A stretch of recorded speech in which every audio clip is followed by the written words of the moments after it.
ang nangyari sa finals ng Creamline versus Akari.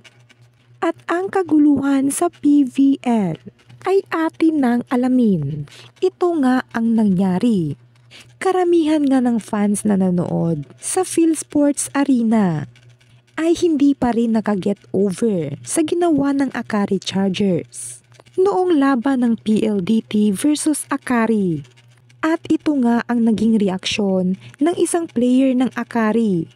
Nalungkot nga ito sa kanyang nakita at talaga namang nakaapekto sa kanilang naging laro at sa kanilang naging galawan sa finals.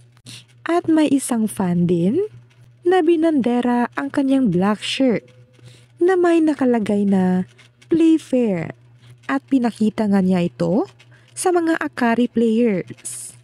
At ito ang isa sa posibleng dahilan kung bakit bigla ang humina at bumaba ang laro ng Akari at hindi nila nakayanang itago ang kanilang emosyon. At ang isa pang kaguluhang nangyari sa PVL ceremony ng PVL. At ito na lang ang naging reaksyon ng mga iilang players. At nagtaka na lamang ang PVL Commissioner kung bakit walang kumuha ng award na Best Middle Blocker ni Majoy Baron. Ito na lamang ang naging reaksyon ni Gretchen Soltones. Marami rin ang nagtataka kung bakit hindi nagpansinan si Michelle Morente at Chel Cayuna. Huling nagka-teammate ang dalawa sa Banco Perla Spikers. At ang isa pang kaguluhang nangyari sa laban ng Signal versus PLDT ay muntika na namang nadaya ang Signal HD Spikers.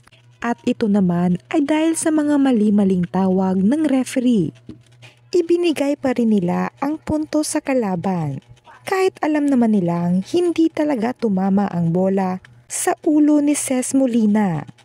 Sa huli, nanindigan si Ces Molina.